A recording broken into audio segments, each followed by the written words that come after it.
Back to our top story now. Donald Trump has received widespread condemnation over his plan to revitalise Gaza, even though the White House has doubled down this morning. Joining us live is the former IDF spokesperson and regular on this program, Jonathan Conricus. Good to see you, Jonathan. Good evening where you are. How do you feel about this proposal? Do you think it's actually a serious one?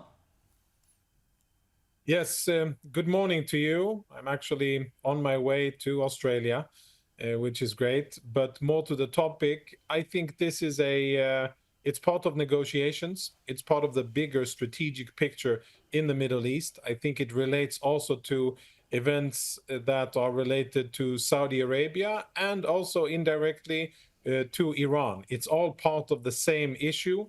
The issue is that Israel has been fighting for its survival for the last 76 years and even before that. And what the world has become addicted to is preventing Israel from really defeating its enemies in any of the wars and then starting over and giving Palestinians a fresh chance at defeating Israel or attacking Israel a few years afterwards. And that's essentially what I understand. President Trump wants to shuffle those cards and to say, well, we've tried this for many years. Now let's do something different. So you just think, just to clarify that, you just think it's part of a negotiation. You don't actually think he's serious about moving in and rebuilding Gaza, removing all the Palestinians, and then, you know, years later they can return back along with tourists and etc. No, I think that there's a lot of seriousness, and I think it's you know, not something that was said off the cuff. And this appears to have real presidential prestige behind it.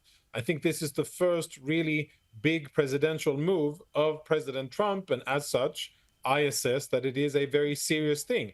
I just say that the context, the current context that we're in, is one of negotiations, getting Israeli hostages back, normalization with Saudi, expansion of the Abraham Accords, and of course, stopping Iran from going nuclear. We have to keep sight of the bigger picture, but Gaza speaking, yeah, and I mean, I think the chorus of condemnations and rebuttals from European and Arab capitals very much anticipated. I don't think that anybody would have answered differently, Right. Even though if you detach yourself from it, it makes quite a lot of sense to start something new, or to at least give it a chance. Is it not I understand the complexities. Is it not a breach of international law? I think that there are a few issues that really need to be, how shall we say it, massaged when it comes to international law. What does that mean? Changed? Yeah, well, I'm not entirely sure that it needs to be changed, because the legal status of, and I'm no international law expert, but I think there are ways to deal with the status of a territory. Of course, you know, nothing really substantial can be made with brute force. There needs to be some willingness on the ground. And, you know, the missing piece here, the X factor that really nobody knows outside of Gaza, is what Gazans will do once they have that option. Once they have an option, once they receive incentives to go to the Horn of Africa, or to Sinai, or to Jordan, or maybe to other countries, my bet is that many Gazans will say, well, thank you, that's what I want. Well, I don't want to continue to live under a terrorist organization. That's not what I'm picking up this morning. I mean, you talk about will. Look, Arab states aren't keen on it. Gazans don't want to move from their home. So you've already got your first roadblock there, amongst a whole bunch of other roadblocks, do you not? So again, I think we don't know who wants to go.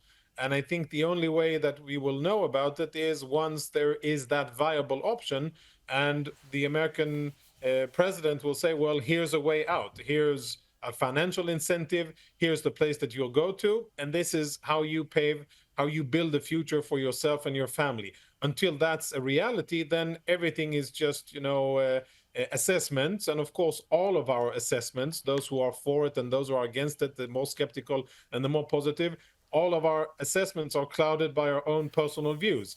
I'd say that Israelis, I think, were very much surprised yesterday. I think that Prime Minister Netanyahu himself, he at least looked surprised to me. And I think that many Israelis were surprised. I watched the news coverage live at 2 a.m. in Israel, and I was very, very surprised because what Trump said is something that up until now has been taboo. It has been part of extremist right-wing thinking in Israel, and all of a sudden it is front and center of international diplomatic discourse. And as anticipated, clearly rebuked by the usual stakeholders who for 76 years have been very fixed in how they think that these conflicts should be solved. I've got to go, but so you say it's an extreme right-wing view. It's therefore not mainstream? Is it likely to be supported even more in your state of Israel? I think so, yes. I think that we will see more support for this because, Israelis on the 7th of October, the atrocities and everything that Hamas and other Palestinians did to Israel, that really shook Israelis to their foundation. And I think many people have told themselves and told their families that we're fed up with constantly being attacked from our neighbors and something has to give. We're not moving anywhere and we'll defend ourselves. And those who attacked us lost in war. So it is upon them to face the consequences of the war. All right, Jonathan Conricus there, talking to us live, and no doubt we'll talk to you when you get here. Jonathan, look forward to it.